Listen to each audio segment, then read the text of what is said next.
अब sad song के माहौल बन गइल बा भैया। भैया लोग सबके यूट्यूबर भैया लोग बानी लो ना सुतल निकल लो ना। एगो लड़का एगो लड़की से बहुत प्यार कैले रहता और लड़कियां जो वो लड़कवा के छोड़ के चल जाती है, दूसरा के उसे होकर शादी हो जाता है। लड़कवा ओकरा के सोच सोच के बड़ी परेशान होता, छते पर चढ़ता और चंदा के देखा था, कहता कि ए चंदा जा और हमार संदेशा उनकरा के दे दिया और उनकर संदेशा हमरा के लेके आ जाइए। एगो दिन रहे कि हमरा के बिना देखले वो ना रहत रहे और उनका के बिना देखले हम ना रहत रहे। सोनो भैया छते पर चढ़ जाता लड़कवा और चंदा के देख के कहता, एक जवाब रुआ देवे के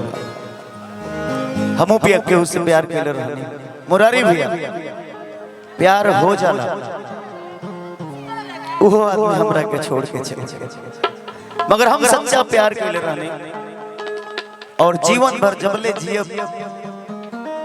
तब लोग प्यार दिल में सच्चा प्यार। कमालो भैया विजय भैया लइकवा छते बजाता और चंदा के देख के कहता, भैया हो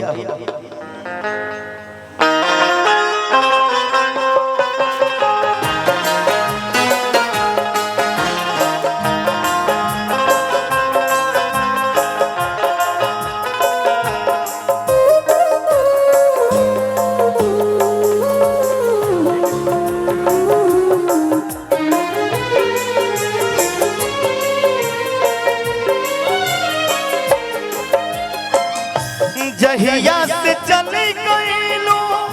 छोड़ी के हमके, जहिया से चली गईलू छोड़ी के हमके, जिंदगी भइले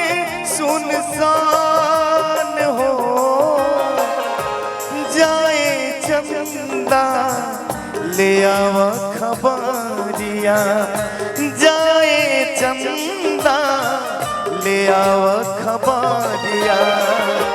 कैसन बाड़ी मोर जान हो ए चंदा, कैसन बाड़ी मोर जान हो।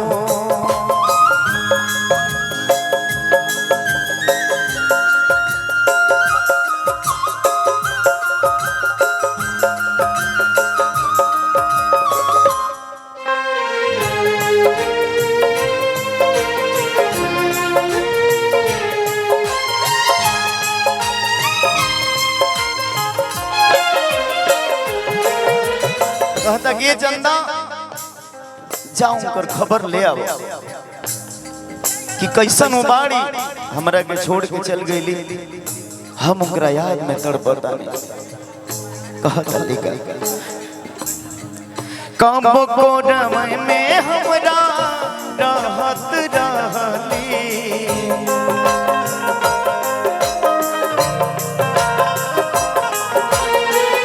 क्षण भर जुदाई ना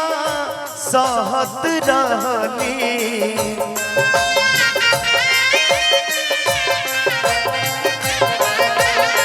एगो दिन रहे कि जब मिली हमरा कोरा में सुत जा, अब कहा जाने कैसन हुई है। अब तो हमार बिना देखले सुरतिया,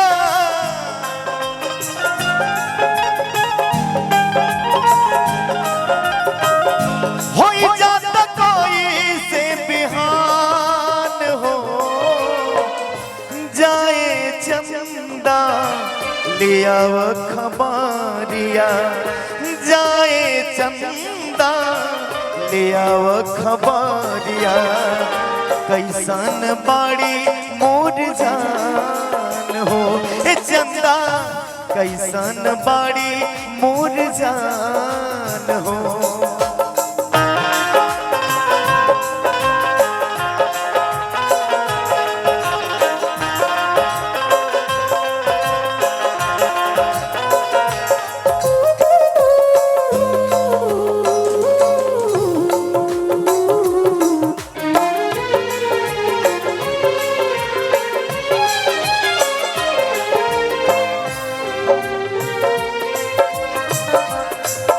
आदरणीय सुमित भैया की तरफ से बड़ी पुरस्कार वहां के प्यार बुझल आगे लेके कहता हमरे नियाना हो रोवत हुई है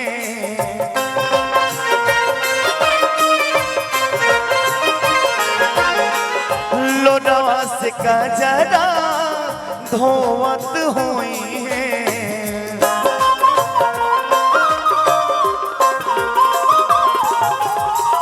हमारे नियाना हो रोवत हुई है लोरवा से का जरा के धोवत हुई है बड़ी रोवत हुई है हमारा के जोहत हुई है कहा चले मनवा न लागत हुई पिया के अगनवा